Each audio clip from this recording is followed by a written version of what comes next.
The problem with scouting primitive worlds, Karvesh thought as he adjusted his thermal cloak, was that the locals never understood the hierarchy of the food chain until it was too late. He'd been observing Earth for 3 cycles now, cataloging specimens, analyzing threat levels, and generally confirming what the Galactic Council already suspected. Humans were soft. Laughably so. He crouched in the dense forest undergrowth, his 6 eyes tracking a small human child who'd wandered away from the primitive dwelling cluster they called a campground. The youngling, maybe 4 solar rotations old, was collecting colorful leaves with the kind of carefree stupidity that made Karvesh's antennae twitch with professional disdain. Perfect specimen, he noted in his neural log. Minimal resistance expected. Cognitive development clearly stunted. No natural defenses observed. The child hummed something melodic, completely oblivious to the 7-foot-tall apex predator watching from 20 feet away. Back on Karvesh's homeworld of Thraxus Prime, younglings were born with armored carapaces and venom sacs. This pink, squishy thing wouldn't last 5 minutes in a real ecosystem. He activated his stasis field generator, checking the charge. 98%. More than enough to freeze the small human in temporal suspension for transport to the research vessel. Command wanted live specimens this time. Something about studying the peculiar human emotional matrix that had allowed them to dominate their planet despite being, in Karvesh's professional opinion, the galaxy's most improbable apex species. The child bent down to examine something in the dirt, and Karvesh made his move. 3 silent strides brought him within striking distance. His clawed hand extended toward the small shoulder. Then he heard it, a sound that didn't belong in any database he'd studied. Low, rumbling, not quite a growl, not quite a grunt. Something that made his thermal receptors spike with sudden, inexplicable alarm. Karvesh's hand froze inches from the child. "Timmy, honey, don't wander too far." A distant female voice called from the camping area. The child, this Timmy creature, looked up and giggled. "Okay, Mama." But that wasn't the sound that had stopped Karvesh. That noise had come from behind him. Close. Too close. He turned his head slowly, keeping his body perfectly still, every instinct screaming that movement might trigger something catastrophic. 3 feet away, partially concealed by a fallen log, stood a creature that absolutely should not exist. Karvesh's tactical database ran through his neural implants at light speed. Mustelidae family. Mellivora capensis. Common designation. Honey badger. Average mass. 9 to 16 kilograms. Threat level. Minimal. Diet. Insects. Small rodents. Occasional carrion. The database was wrong. Spectacularly. Horrifyingly wrong. The animal stared at him with eyes that held no fear, no hesitation, no recognition of the natural order, where a 7-foot-tall alien warrior stood infinitely higher on the food pyramid than a 20-pound mammal. Its scarred face twisted into what Karvesh's pattern recognition software tried to classify as a snarl, but felt more like a promise. Wrong target, those eyes said. Very, very wrong target. Karvesh had fought in the Andromedan border wars. He'd survived 3 separate assassination attempts by the Shadow Guild. He'd once stared down a charging Regelian battledrake without flinching. He took a step back from the child. The honey badger's growl deepened, harmonizing with sounds that shouldn't come from an animal that size. Karvesh's thermal sensors detected something impossible. The creature's core temperature was spiking, muscles coiling with force ratios that violated several laws of physics he'd assumed were universal. "Little one," Karvesh whispered in galactic standard, forgetting the child couldn't understand him. "Please, move away slowly." Timmy looked up at him, finally, noticing the tall alien in the fancy suit. The child's eyes widened, mouth opening to either scream or ask questions. The honey badger moved. Karvesh had millisecond-tier combat reflexes, honed through decades of military conditioning and cybernetic enhancement. The badger crossed 3 feet in less time than his neural processors could formulate a defensive response. He threw himself sideways, bark and dirt exploding where he'd stood. The badger landed, claws gouging furrows in the earth, and pivoted with a speed that made Karvesh's threat assessment system scream warnings in 17 different priority levels. "Fascinating," he muttered, his scientific training momentarily overriding his survival instinct. "Absolutely fascinating." The creature charged again. Karvesh activated his personal shield, a barrier that could withstand plasma fire and kinetic strikes up to 3,000 joules. The honey badger hit it like a furry meteorite, and Karvesh watched in disbelief as hairline fractures spiderwebbed across the energy field. "That's not possible," he said aloud, backing toward a large tree. "Your mass-to-force ratio is completely—" The shield shattered. Karvesh teleported 15 feet backward, using his emergency displacement module, something he'd installed after the Andromedan campaign and never expected to use on a planet classified as pre-warp primitive. The honey badger was already moving toward his new position before he'd fully rematerialized. "Okay." Karvesh raised his hands, claws retracting in a universal gesture of submission he never thought he'd use on Earth. "Okay, I'm leaving.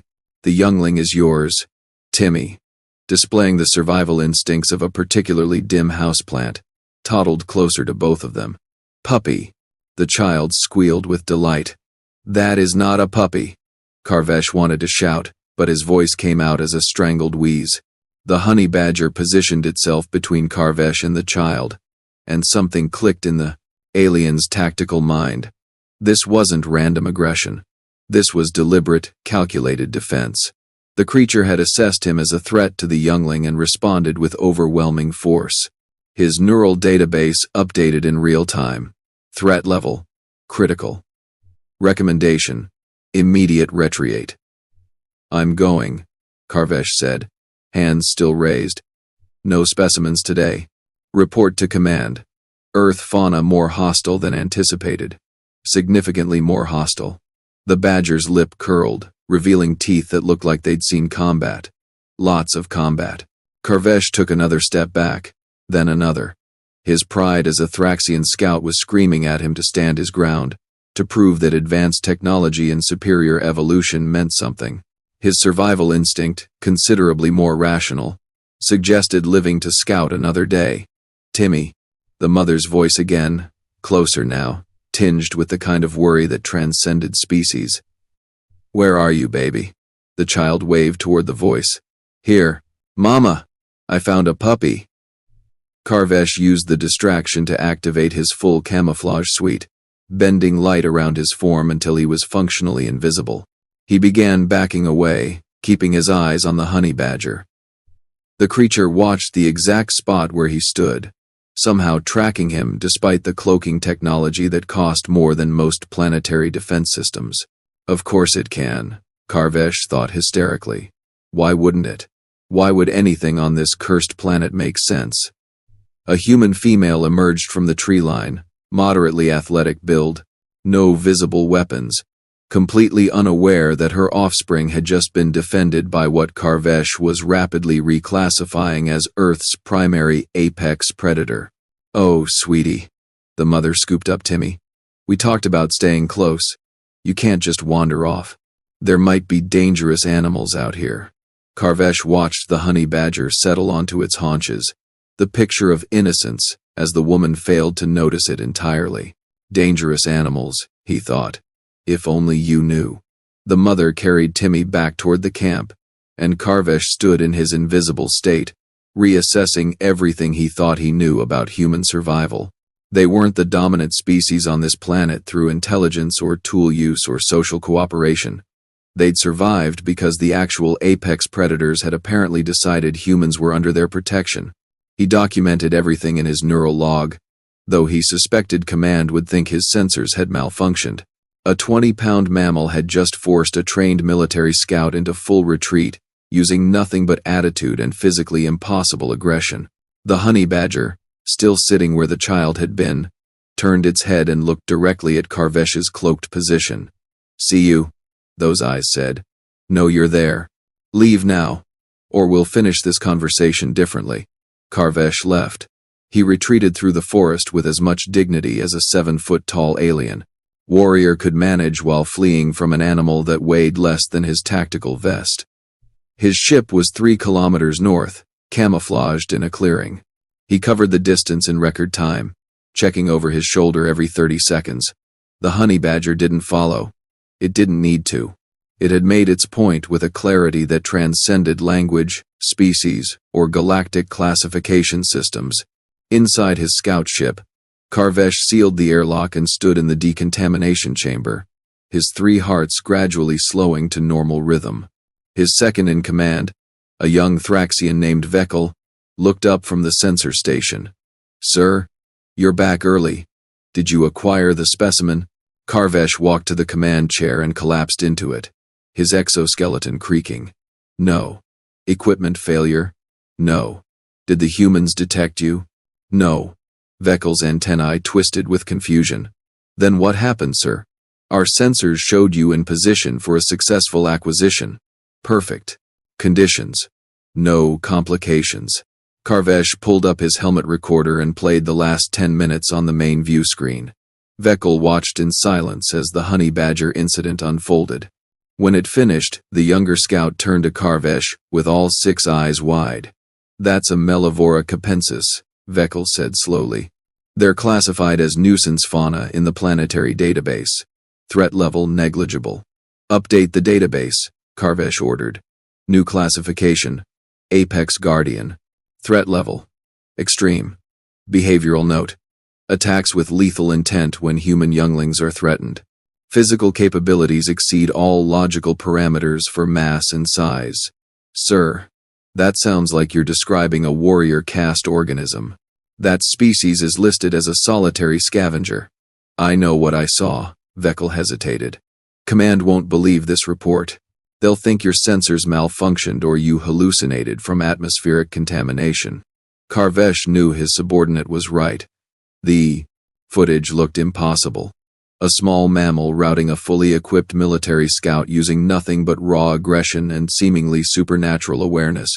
"Add a recommendation to the report," Karvesh said quietly. "Earth should be reclassified from prime acquisition target to observation only, no contact." "Based on one animal encounter?" "Based on the fact that one animal encounter nearly killed me." Karvesh pulled up the tactical data from his suit's combat computer. "My shield generator was rated for military-grade assault. That creature cracked it like an egg. If I hadn't teleported when I did, we'd be scraping me off the forest floor." Vekel began processing the report, but Karvesh could see the doubt in his posture. The young scout thought his commander had lost his nerve, was exaggerating a routine encounter into something dramatic. Fine, Karvesh thought. Let him doubt. Better that than having him experience it firsthand. "Sir," Vekel said after a moment, "there's an incoming transmission from command. They want a status update on the specimen acquisition program." Of course they did. The Council had been pressuring the Scout Division for concrete results. Earth represented a goldmine of potential resources, but they needed to understand human psychology first. Specimens were essential for that research. Karvesh opened the channel. Admiral Threxus's face materialized above the communications console, his silver carapace gleaming in whatever artificial light illuminated the flagship. "Scout Commander Karvesh," the Admiral's voice resonated through the ship's speakers. "Your scheduled check-in is overdue. Report, Admiral. We've encountered unexpected complications with the acquisition mission." Threxus's mandibles clicked with displeasure. "Explain." Karvesh summarized the encounter, watching the Admiral's expression cycle through disbelief, amusement, and finally irritation. "You're telling me," Threxus said slowly, "that you aborted a critical mission because of a small mammal? With respect, Admiral, the size of the threat is irrelevant when it's capable of breaching military-grade shielding. Show me the footage." Karvesh transmitted the recording. Threxus watched in silence, his expression unreadable. When it finished, the Admiral leaned back in his command throne. "I see a moderately aggressive animal and a scout who overreacted." "Sir, that animal shattered technology designed to withstand." "I see equipment failure," Threxus interrupted.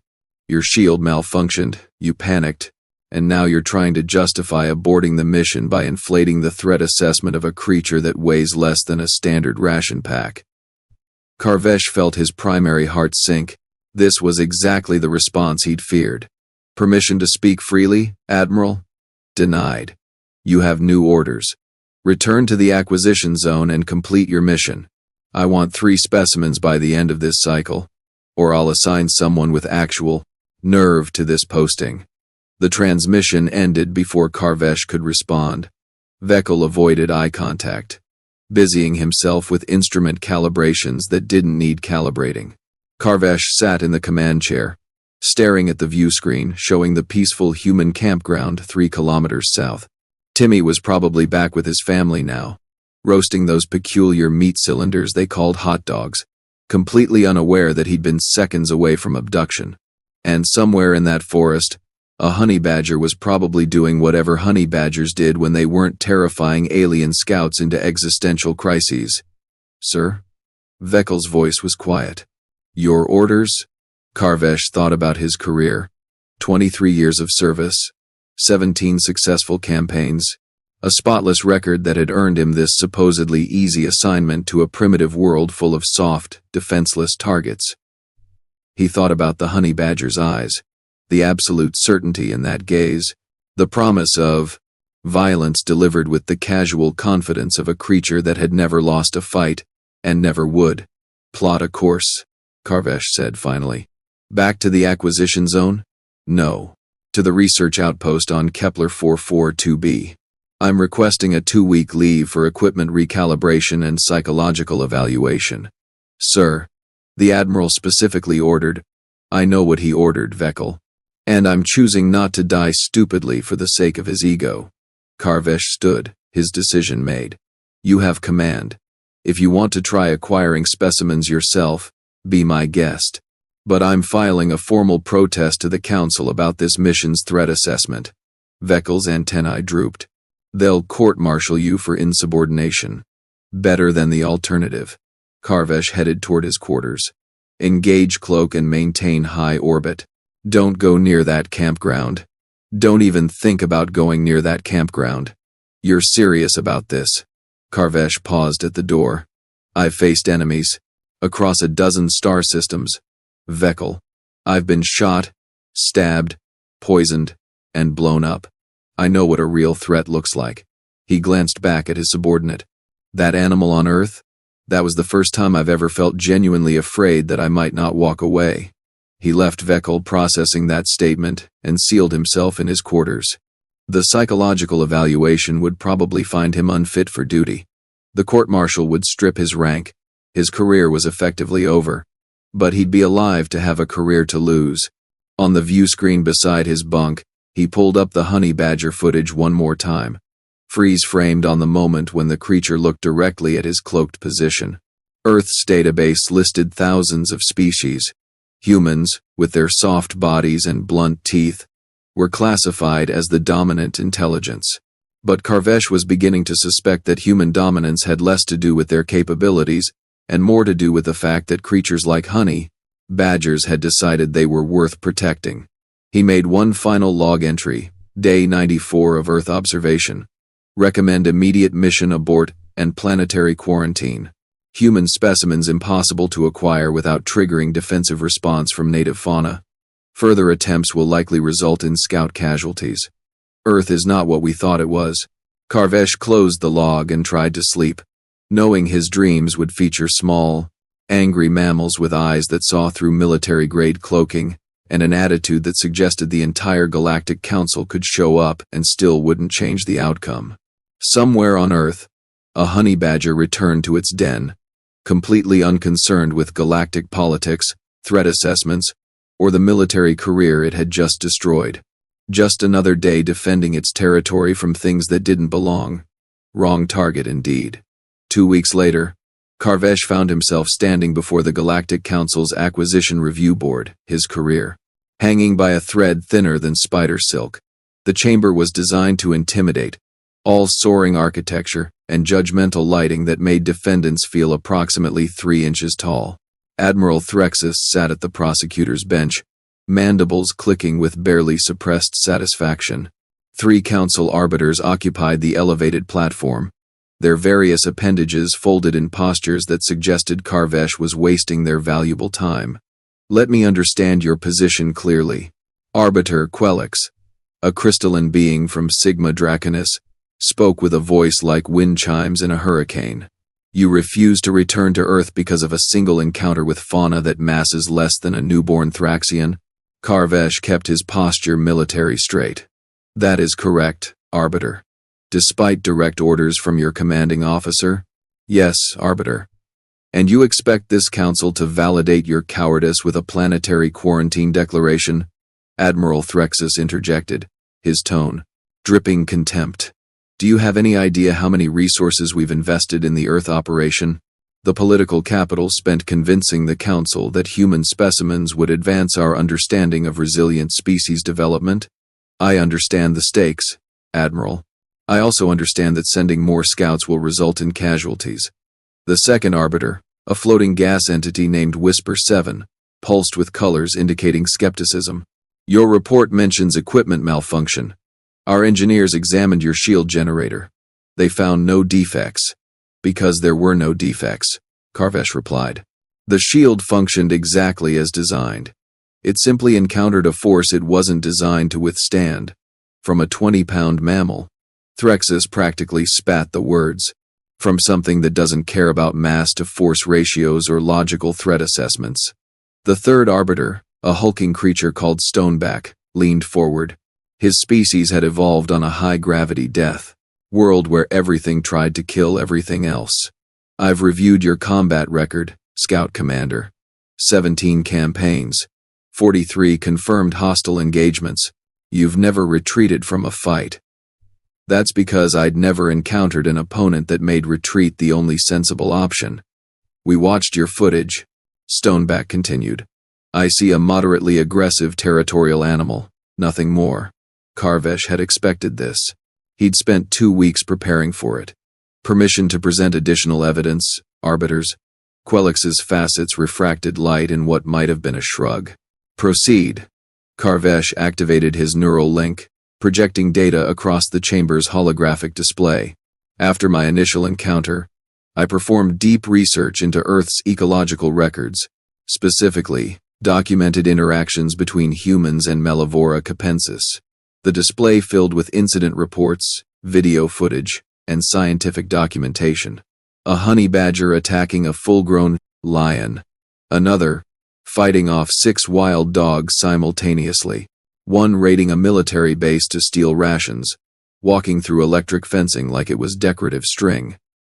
These creatures have been recorded fighting and defeating predators 10 to 15 times their size, Karvesh continued. They've survived venomous snake bites that would kill organisms 50 times their mass. They've been documented breaking into secured facilities that should be impenetrable to non-tool-using species. Interesting, Whisper 7 pulsed, but hardly unprecedented. Many worlds have disproportionately aggressive fauna. Watch this one. Karvesh isolated a video from a human research station. The footage showed a honey badger approaching a mesh enclosure containing a venomous cobra. The snake struck 3 times, landing solid bites. The badger barely flinched, killed the cobra, ate it, then took a brief nap before wandering off completely unharmed. Neurotoxin resistance, Stoneback observed. Impressive, but not unique. Now watch this. Karvesh played another clip. A honey badger stood its ground against a charging Cape buffalo, an animal massing over 700 kilograms. The badger didn't flee, didn't hide. It attacked, latching onto the buffalo's face until the massive herbivore fled in panic. That violates every predator-prey model we have, Karvesh said quietly. The badger gained nothing from that confrontation. No food, no territory, no mating advantage.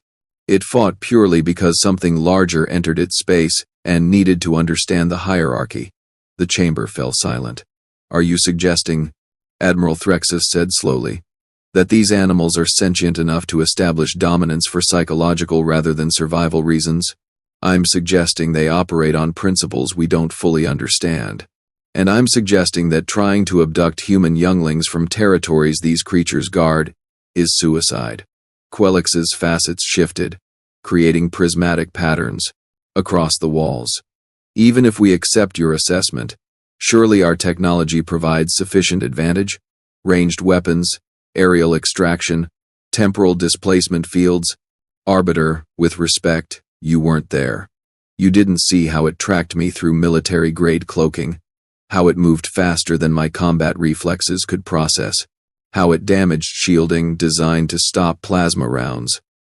Karvesh pulled up his final piece of evidence. And you haven't seen this. The new footage came from a different source. Human wildlife cameras monitoring a nature preserve. A honey badger den, occupied by a female and 2 young. Watch the time signature, Karvesh instructed. The timestamp showed 0300 hours, deep night. A pack of hyenas approached the den, 7 strong, each massing 3 times what the mother badger weighed. What happened next made even Stoneback lean forward with interest. The mother erupted from the den like a furry missile, hitting the lead hyena with enough force to knock it sideways. She didn't retreat, didn't try to lead them away. She attacked the entire pack simultaneously, moving between them with speed that blurred on camera, targeting eyes and throats and anything vulnerable. The hyenas fled. 7 pack predators, coordinated hunters that regularly killed prey 10 times their size, ran from a single small mammal defending her young. That, Karvesh said quietly, is what I encountered, and that is why I refuse to return. The arbiters exchanged glances, or whatever their species did to communicate non-verbally. Even so, Threxus pressed. You're proposing we abandon an entire planetary acquisition based on one species of aggressive fauna? That's absurd. I'm proposing we recognize when a world is more dangerous than our initial assessment suggested. One animal doesn't make a planet dangerous. You're right, Admiral. So I expanded my research. Karvesh pulled up a new database.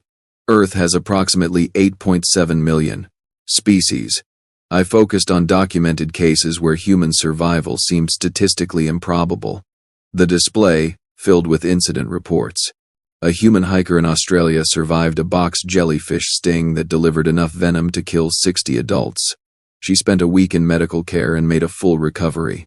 A human child in Africa was protected from a leopard attack by a troop of baboons that fought off a predator they'd normally flee from. A human researcher in the Amazon was bitten by a wandering spider, one of the world's most venomous species. He experienced hallucinations and pain, but survived without antivenom. Interesting cases, Quelix observed, but hardly a pattern. That's what I thought too, until I found this. Karvesh highlighted a specific dataset. Earth's apex predator species, the ones that should theoretically hunt humans regularly, rarely do. Bears, big cats, wolves, sharks, all capable of viewing humans as prey, all powerful enough to kill humans easily. But human fatalities from predator attacks are statistically negligible, because humans are intelligent tool users. Whisper 7 pulsed. They've developed defenses. That doesn't explain the cases where humans encounter these predators without tools and survive. It doesn't explain why predators often break off attacks even when they have clear advantage. Karvesh pulled up more footage. It's like something is protecting them. Not technology. Not intelligence. Something else. Stoneback rumbled deep in his chest. You're describing a planet-wide guardian phenomenon. That's never been documented. Maybe because we've never encountered a world like Earth. Admiral Threxus slammed a manipulator appendage on his bench. This is speculation based on cherry-picked data. You're trying to justify dereliction of duty with conspiracy theories about magical protection. Then send someone else, Karvesh said flatly. Send a full extraction team.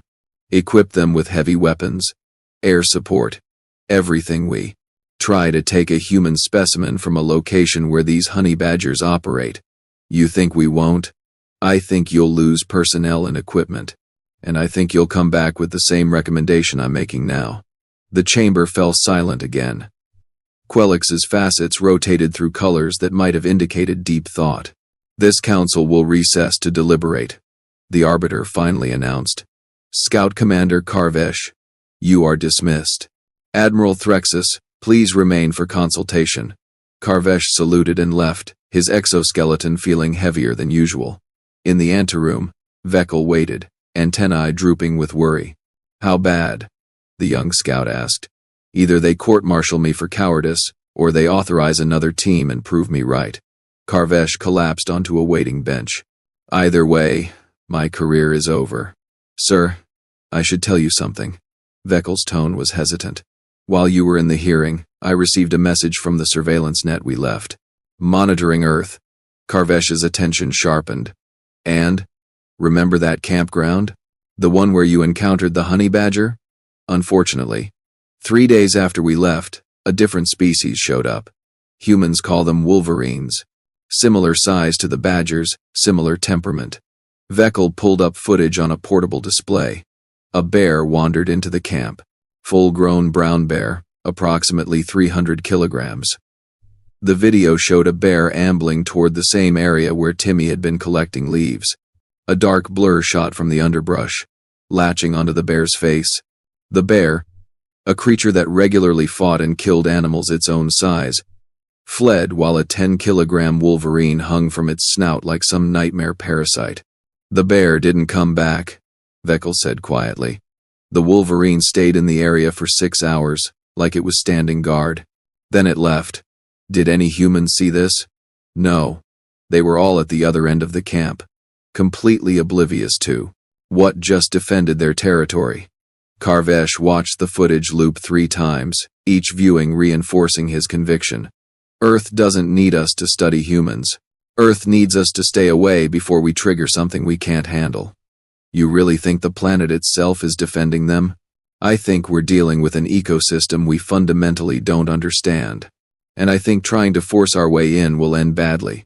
The chamber doors opened. Quelix emerged, facets glowing with the somber light that indicated serious pronouncements. "Scout Commander Karvesh, the Arbiters have reached a decision." Karvesh stood at attention. "Yes, Arbiter. Your tactical assessment, while unorthodox, contains sufficient merit to warrant further investigation. We are authorizing a reconnaissance mission using automated drones rather than personnel. If these drones can successfully acquire specimens without triggering the defensive responses you've documented, your concerns will be considered unfounded. And if the drones fail, then Earth will be reclassified as a Category 7 observation zone. No contact, no interference, automated monitoring only." Quelix's colors shifted to something almost sympathetic. "You are hereby placed on administrative leave pending the mission's outcome. No disciplinary action will be taken regardless of results." "Thank you, Arbiter." "Don't thank me yet. If you're wrong about this, your reputation will never recover. Every scout in the fleet will know you as the commander who ran from a small mammal. I can live with that, Arbiter. I'm not sure I could live with the alternative." 1 month later, Karvesh sat in the observation deck of a monitoring station, watching the drone mission unfold on Earth. Admiral Threxus had spared no expense, deploying 15 autonomous extraction units equipped with every countermeasure and weapon system the fleet could provide. The drones approached the same campground, scanning for isolated human specimens. Advanced AI guided their movements, keeping them undetectable to human senses. Karvesh watched Drone 7 identify a target.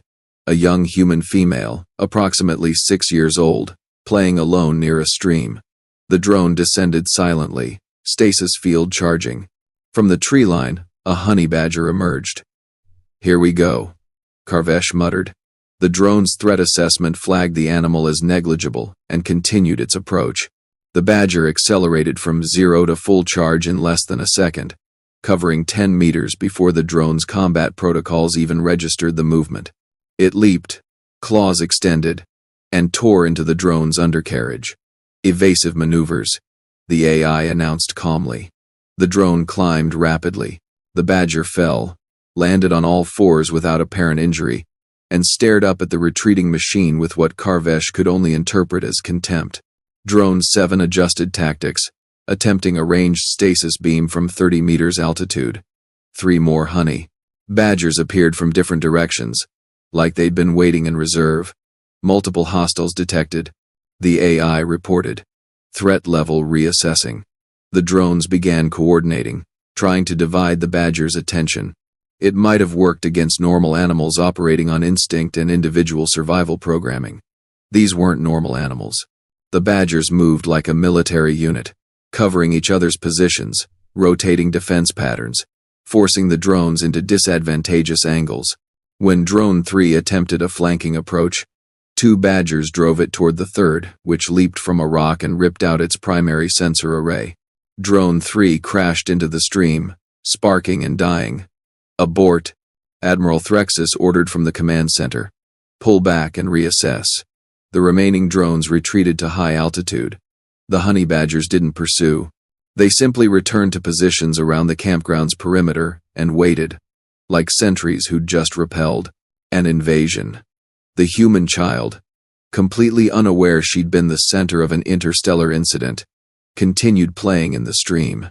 Karvesh leaned back in his chair, feeling vindicated and disturbed in equal measure. Sir, should we attempt alternate extraction points? Threxus's image on the view screen looked like he'd aged several cycles. Deploy drones to 3 different locations, different continents, different human population densities. Let's see if this is localized or widespread. Over the next 6 hours, they tried 12 different extraction attempts across Earth's surface. Urban area in what humans called Tokyo. A stray dog pack appeared and drove off the drones, moving with coordinated precision that suggested intelligence far beyond typical canine behavior. Rural farming community in Montana. A family of raccoons sabotaged Drone 6 by somehow jamming its propulsion system with a carefully placed stick. Engineers confirmed the placement was too precise to be accidental. Coastal village in New Zealand. A dolphin pod detected the underwater approach of Drone 11 and summoned a shark. The shark, which should have ignored machine signatures, attacked the drone with focused aggression until it stopped functioning. By the time they'd lost 9 drones and succeeded in acquiring exactly 0 specimens, Admiral Threxus called off the mission. I don't understand, the Admiral said quietly, staring at the tactical display showing failed attempts scattered across Earth's surface. How does an entire planet coordinate defense of one species? Quelix materialized in holographic form beside them. Perhaps the question isn't how, but why? What makes humans worth protecting? Karvesh had been thinking about that for weeks. Permission to offer a theory, Arbiter? Please. We've always assumed apex predator status comes from strength, intelligence, or technological advantage. But what if Earth's ecosystem operates on different principles? What if humans became dominant, not through competition but through symbiosis? Explain. Every encounter we've documented shows Earth's predators treating humans as something to be guarded, not hunted. Like the entire planet recognizes humans as valuable. Karvesh pulled up anthropological data. Human cultures across their world have stories about animals helping them. Dolphins guiding lost sailors. Dogs alerting families to danger. Elephants protecting human children. We dismiss these as mythology or coincidence. You're suggesting they're documentary evidence of a planet-wide protective phenomenon. I'm suggesting Earth is more than a collection of competing species. It's a unified system that's decided humans are worth keeping alive. Stoneback's hologram appeared, having joined the conversation remotely. That's beautiful poetry, Scout Commander. It's also complete biological nonsense. Species don't cooperate across phylogenetic boundaries without clear evolutionary advantage. Then explain the data. Arbiter. Explain why predators across every continent and ecosystem consistently defend humans from threats, including us. The silence stretched long enough that Karvesh thought the connection had failed. I can't, Stoneback finally admitted. And that terrifies me more than any hostile species I've ever encountered. Quelix's facets dimmed. The Council will convene for emergency session. Earth's status will be elevated to Category 7 with additional restrictions. No scout vessels within lunar orbit. No surveillance beyond passive satellite observation. No interference of any kind. We're quarantining an entire planet because of honey badgers and helpful dolphins? Threxus sounded like he couldn't believe the words coming from his own mandibles. We're quarantining a planet we don't understand, Quelix corrected. One where the normal rules of biology and ecosystem competition apparently don't apply. One where attempting to study the dominant species triggers defensive responses from creatures that should be completely indifferent to our presence. Karvesh felt a weight lift from his carapace. What about the scouts who argued for pushing forward with acquisition? They'll be reassigned to less complicated postings. Quelix fixed Karvesh with a look that transcended species barriers. You were right, Scout Commander. Earth is not what we thought it was. Your career is not only intact, it's being fast-tracked for promotion. Someone with your caution and judgment is exactly what we need evaluating potential acquisition targets. After the holograms faded, Karvesh stood alone in the observation deck, looking at Earth turning peacefully below. Somewhere down there, honey badgers were going about their business. Dolphins were playing in oceans. Raccoons were probably getting into garbage cans and causing minor chaos. And humans, completely oblivious to the cosmic incident they'd just been at the center of, were living their brief lives under the protection of an entire planet that had somehow decided they were worth defending. Vekel entered the observation deck. Sir, new orders just came through. We're being reassigned to preliminary surveys of the Kepler 186 system. Good, nice, boring, predictable surveys, where the fauna follows established biological principles. Sir, can I ask you something? Go ahead. Do you think we'll ever understand Earth? Karvesh watched the blue-green world rotate below, thinking about honey badgers with impossible attitude and protective instincts that transcended species barriers. No, Vekel. I don't think we will. And honestly, I think that's for the best. Some mysteries should stay mysterious. Some planets should stay off-limits. And some small, angry mammals should be left alone to do whatever it is they do when they're not terrifying advanced civilizations. What do we put in the official report? But, Karvesh smiled, an expression that looked strange on Thraxian features. The truth. That we encountered a world where love is stronger than logic, where cooperation trumps competition, and where something as simple as a mother defending her young can reshape galactic policy. They'll think we're crazy. Let them. We'll be the crazy ones who survive to tell the story. Far below, in a forest campground, Timmy showed his mother a particularly colorful leaf he'd found. In the underbrush nearby, a honey badger watched over them both, completely unaware it had just changed the course of human history by doing nothing more complicated than protecting its territory. Wrong target indeed. And across the galaxy, the Galactic Council added one more world to the list of places too dangerous to touch. Not because of weapons or technology or hostile civilizations, but because of something far more powerful, a planet that loved its children enough to defend them with everything it had. Even if that everything came in a 20-pound package with an attitude problem and absolutely zero interest in galactic politics, Earth remained uncontacted, unacquired, and utterly unbothered by the alien scouts who'd learned the hard way that some worlds choose their own destiny. And sometimes, that destiny includes making sure nobody messes with the soft, squishy bipeds who somehow convinced an entire ecosystem they were worth fighting for.